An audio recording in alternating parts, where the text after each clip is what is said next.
ഹരിശ്രീ ഗണപതയേ നമഃ. അവിഘ്നമസ്തു. ശ്രീ ഗുരുഭ്യോ നമഃ. ഗോവിന്ദ ഹരേ ജയ ഗോവിന്ദ ഹരേ ജയ ഗോവിന്ദ ഹരേ ജയ ഗോവിന്ദ ഹരേ ജയ ഗോവിന്ദ ശിവരാമ ദേവദേവേശ കൃഷ്ണ ഗോവിന്ദ പ്രിയ ശൗരേ ദേവകീ സുതാ ജയ. വൈശാഖ മഹാത്മ്യം കിളിപ്പാട്ട് 9-ാമത്തെ അധ്യായം. പണ്ഡിതനാകും ശ്രുതദേവമാമുനിയോടു പൂർണ്ണ സന്തോഷം രാധിവൻ ചോദ്യം ചെയ്താൻ.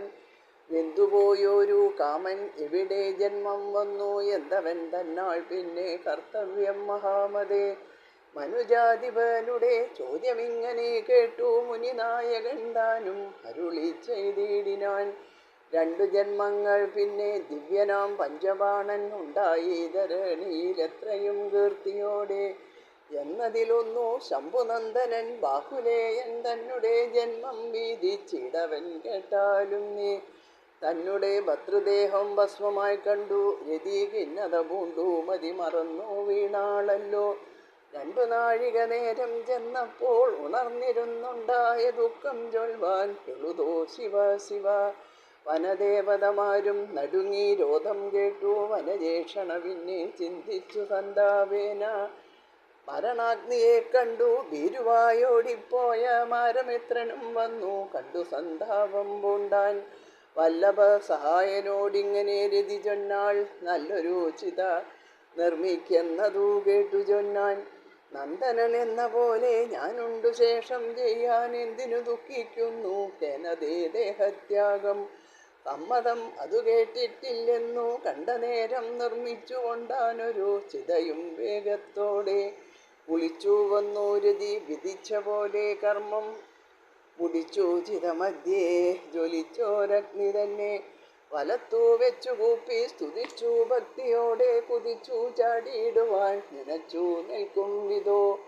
പതിച്ചിടൊല്ലവന്നോ ത്യജിച്ചിടൊല്ല ദേഹം മരിച്ചിടേണ്ട വൃത ധരിച്ചു കൊള്ളുക ബാലേ.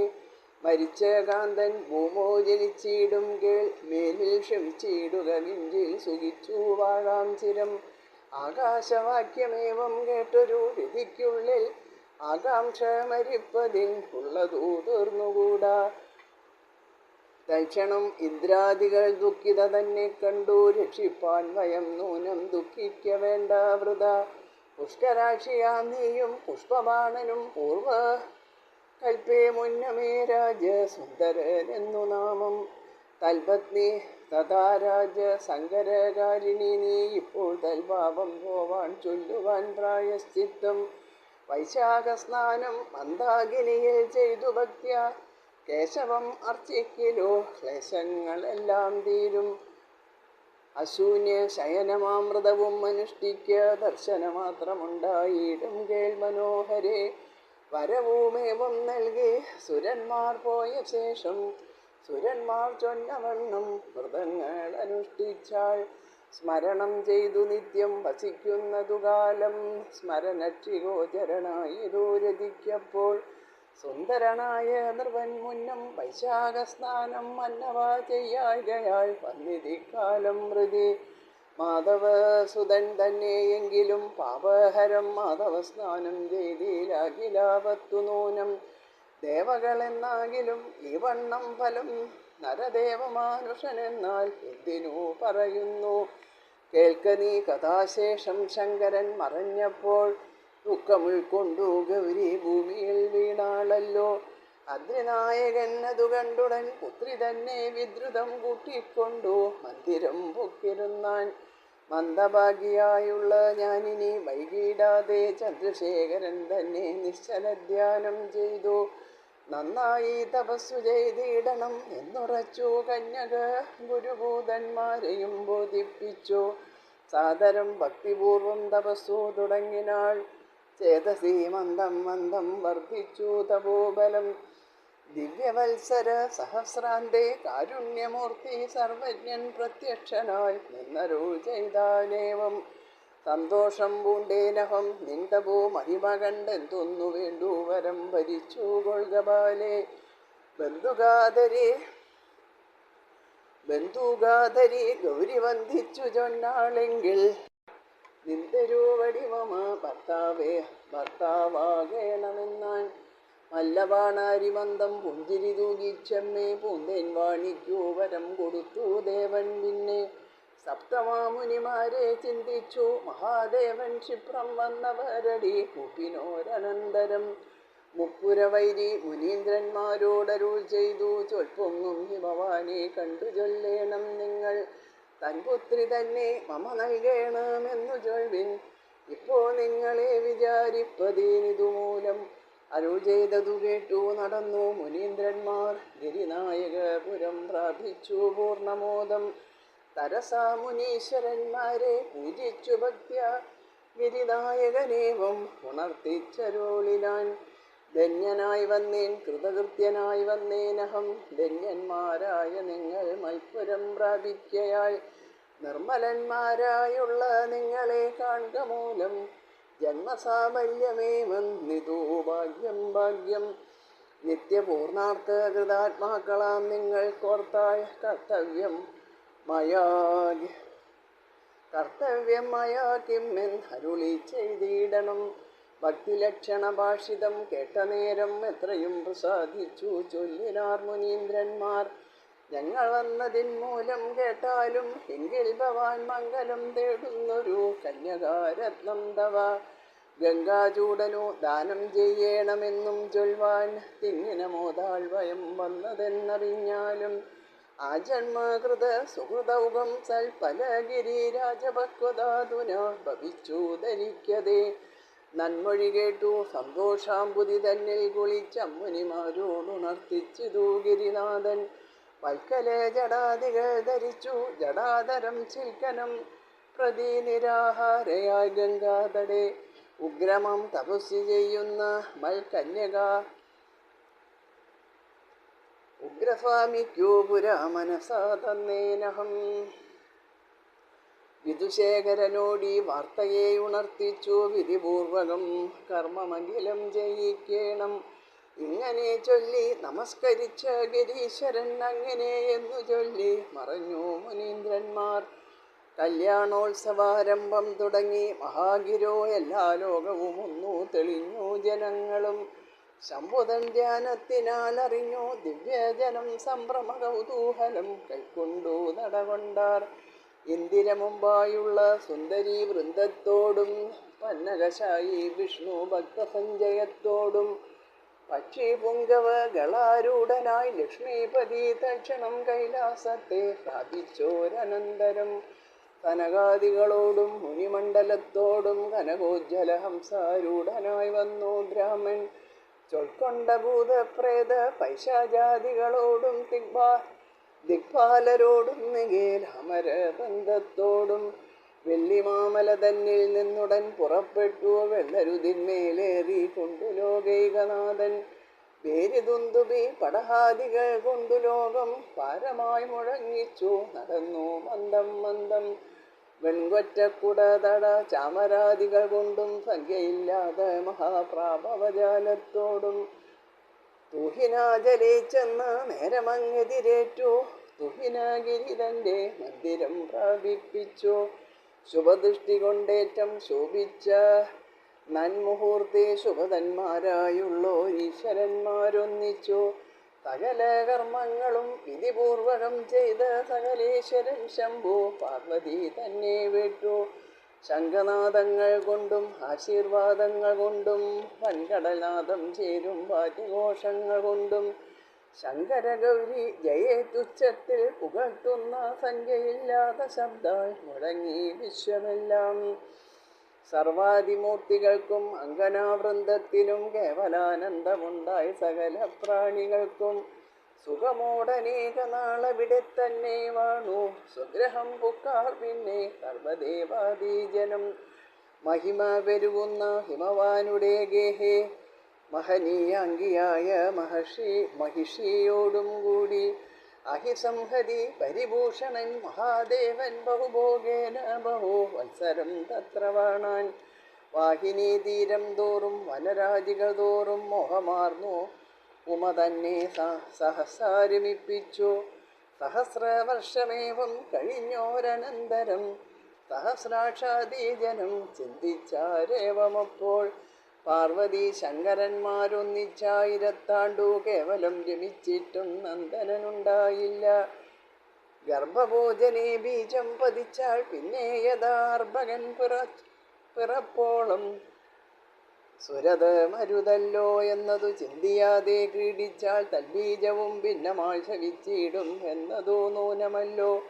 ഗൗരീനാഥന്മാർക്കുള്ളിൽ ഇല്ലലംഭാവമതു കാരണമിപ്പോൾ പുത്രൻ ജനിച്ചിടാഞ്ഞോ സഖേ. എന്തു നാം ഇനി ചെയ്തിടേണ്ടതെന്നോർത്തു പിന്നെ അന്തകേളുപദേശ അഗ്നിയോടേവം ചൊന്നാൻ. അന്തകേളുപദേശം അഗ്നിയോടേവം ചൊന്നാൻ. മുഗ്നേന്ദൂധരൻ അഗ്നി സുരതാന്തരെ ചെന്നു ഭക്തി സംയുക്തം നമസ്കരിച്ചു വിനീതനായി. തത്വോപദേശം ചെയ്തിടേണമെന്ന് അപേക്ഷിക്ക മൃത്യുശാസനപ്പോൾ പ്രീതനായി അരുൾ ചെയ്യും. ദുശ്ചോദ്യങ്ങളെ കൊണ്ടു കാലതാമസമേറ്റം നിശ്ചലമുണ്ടാക്കുവാനാവോളം ക്ഷമിക്കേണം.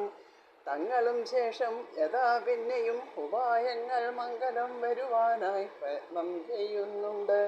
കാലമൊട്ടേവം ചെന്നാൽ ബാലകൻ പിറന്നിടും മേലവൻ വൈരിക്കെന്നാൽ കാലധർമ്മത്തെ നൽകും. ആശുനീ കാര്യമെല്ലാം സാധിച്ചു വരികെന്നുള്ള ആശയം ചൊല്ലി സുരർ അയച്ചു വന്യദേവൻ. മൃഡപാർവതി സുരതാന്തരം ഇപ്പോൾ എന്നാർത്തുടനെ ശയ്യാഗ്രഹം പൊക്കിതു വന്യദേവൻ. അഗ്നിയെ കണ്ടു ഗൗരി ലജ്ജ പൂണ്ടോടിയിടിനാൾ. നഗ്നനാമീശൻ കോപിച്ചിങ്ങനെ ചൊല്ലിയിടിനാൻ. കാലദേശാവസ്ഥകൾ ഓരാതെ വന്നാൻ ഭവാൻ. കാലേ മദ്രേതടങ്ങിടാ നീ ഓർക്ക വക്ത്രേ. എന്നുര ചെയ്തവാറേ വന്യവക്രാന്തേ വീണു ചെന്നുടൻ ഉദരത്തിൽ വസിച്ചു ശംഭുബീജം. ഉഷ്ണവേദന സഹിച്ചിടരുതാഞ്ഞു പാഞ്ഞു ജിഷ്ണു സന്നിധോ ചെന്നു സർവദുഃഖങ്ങൾ ചൊന്നാൻ. ഉണ്ടായ വൃത്താന്തങ്ങൾ കേട്ടു ദേവന്മാർക്കുള്ളിൽ ഉണ്ടായി ഖേദം പിന്നെ മോദവുമേവം തന്നെ. ചൂടുകൊണ്ടെല്ലാരെയും പീഡിപ്പിച്ചിടുന്നവൻ ഇടഴും ചൂടുകൊണ്ടു തേടിനാൻ അടലേറ്റം. നാൾതോറും വളർന്നിതു ഗർഭവും അതുപോലെ വിധിഹോത്രന്റെ പരിശോധനം എത്ര കഷ്ടം. സഹിച്ചുകൂടാ എന്നു നനച്ചു ദേവവൃന്ദം ഗമിച്ചു ഗംഗാതടം പ്രാപിച്ചു ഭക്തിപൂർവം. സ്തുതിച്ച നേരം ഗംഗാദേവിയും പ്രസാദിച്ചു നനച്ച വണ്ണം രൂപം ധരിച്ചു നിന്നു കണ്ടു. കാര്യമെന്തെന്നു ചോദിച്ചിടിന ദേവിയോടു പാരമുള്ളഴലെല്ലാം ഇങ്ങനെ ഉണർത്തിച്ചാർ. ശങ്കര തേജസ്സഗ്നി ജഡരെ അകപ്പെട്ടു സങ്കടമുഷ്ണം കൊണ്ടു പ്രസവമേവമിന്നും അന്തരാം ഞങ്ങൾക്കിതു സഹിച്ചുകൂടാ. ദേവിയെ നിന്തിരുവടി തന്നെ ധരിച്ചു കൊള്ളുകയുള്ളൂ. ഗർഭമോചനമായ മന്ത്രത്തെ കൊണ്ടു നിങ്ങൾ അർഭകൻ തന്നെ പുറത്താക്കുവിൻ ധരിപ്പാൻ ഞാൻ. ഗുരുവോടതിനുള്ള മന്ത്രത്തെ ഗ്രഹിക്കെന്നും അരുളി ചെയ്തു ഗംഗാദേവിയും അറിഞ്ഞിതു. അങ്കജവൈരിയുടെ ബീജപിണ്ഡത്തെ പിന്നെ ഗംഗയിലാക്കിക്കൊണ്ടാർ തരസാമന്ത്രശക്തിയ. സഹിച്ചുകൂടാതെയായി ഗംഗാദേവിക്കും പിന്നെ തിളച്ചു കുറുകുന്നു ജലവും അതുകാലം. ചൂടേറ്റം സഹിയാഞ്ഞു ജാനവീദേവി വേഗാൽ അടലോടടുത്തെറിഞ്ഞിടിനാൾ ശരകാണ്ഡേ. വീണപ്പോൾ 6 ഖണ്ഡമായതു ബീജപിണ്ഡം. പ്രാണസംയുക്ത തത്ര കിടക്കും ദശാന്തരേ. കൃത്യകുമാരാം അവർ 6 പേരൊത്തുഖണ്ഡം ചേർത്തപ്പോൾ 6 മുഖനാകിയ ബാലനായി. പാർവതീശന്മാർ അതിന്മീതെ സഞ്ചരിക്കുമ്പോൾ പാർവതി കുജസ്ഥിത ക്ഷീരമുൾ ശ്രവിച്ചിതു. കണ്ടുമാദേവി നാഥനോടുണർത്തിച്ചാളിതു. കാൺകഹോമമാമുലപ്പാചുരം അതു ചിത്രം. വിസ്മയം അതു കണ്ടു സസ്മിതം അരുൾ ചെയ്തു. തൊൽസുതനാഥനായി കിടക്കുന്നുണ്ടു ബാലേ. തൊൽസുതൻ അനാഥനായി കിടക്കുന്നുണ്ടു ബാലേ. മോദത്തോടത്യത്ഭുതം കൈക്കൊണ്ടു ഗൗരിയപ്പോ ചോദിച്ചു, നമുക്കെന്നോ പുത്രനുണ്ടായി നാഥ? നാമുമേ ഭോഗേ ധനഞ്ജയമാലോക്യ പുരാ പ്രീളയായി സത്വമൈഹേ തഥാ ബാലേ അനലാനണപത്മേ മദ്വേദസയച്ചേ ഞാൻ. കനൽ തോറ്റിയിടും ബീജം സഹിയാഞ്ഞവൻ പിന്നെ ഗംഗയിലാക്കിയതാ സഹിയാഞ്ഞവളത്ര മംഗലേ ശരകാണ്ടേ വീണിതു ബീജപിണ്ഡം. ഓടപാത്രത്താൽ ആറൂ നുറുങ്ങി വീണിതല്ലോ പാടമെന്തു ചൊൽവോ പറഞ്ഞാലൊടുങ്ങീട. പേടമാൻ മിഴിമാരാം കാർത്തികമാരോടപ്പോൾ കേടുവന്നിടായവനിൻ അമ്പുജോൽഭവൻ ചൊന്നാൻ. ഓടക്കാടതിൽ 6 ബീജഖണ്ഡങ്ങളുണ്ട്, ഓടിച്ചെന്നെടുത്തതോ യോജിപ്പിക്കണം നിങ്ങൾ. ബാലനായിടും അവൻ കാലം കൊണ്ടതു പിന്നെ പാലിപ്പാനുള്ള ജനം തത്ര വന്നിടുമല്ലോ. ഈ വണ്ണം ഒരു പുത്രൻ നമുക്കുണ്ടായതിപ്പോൾ ദേവി നാം ഇനി വേഗം പോകുന്നു മുതിർന്നിതോ. ഷൺമുഖനായ ബാലൻ തന്നെ ചെന്നെടുത്തുടൻ തൻ മുലപ്പാലു കൊടുത്തേറ്റവും ആനന്ദിച്ചു. കൈലാസേ ചെന്നു ബാലലാളനാദികൾ കൊണ്ടു പ്രാലേയ ജലമകൾ ബാലലോചനോടും ലീലകളോടും രമിച്ചിരുന്നു യഥാസുഖം. ചൊല്ലേറും കുമാരന്റെ ഉത്ഭവം കേട്ടാൽ നല്ല പുത്രന്മാരുണ്ടാവും, യശസ്സേറ്റവും വർദ്ധിച്ചിടും. വൈശാഖകർമ്മം പുരാ ഭൂപതേ ചെയ്യായികയാൽ ഈശനന്ദനേവം ദുഃഖങ്ങളുണ്ടായി വന്നു. വിധവയായ രതിദേവി വൈശാഖകർമ്മം വിധിപൂർവകം ചെയ്തു ഭക്താരം സിദ്ധിച്ചതും. 9-ാം അധ്യായം. ഏവം ചൊല്ലിനേൻ നൃപോത്തമ, ഇമ്പമോടിനി എന്തു കേൾപ്പതിന്നാശസകേ. ഇതി വൈശാഖമഹാത്മ്യേ 9-മോऽധ്യായഃ. സർവത്ര ഗോവിന്ദനാമസങ്കീർത്തനം. ഗോവിന്ദ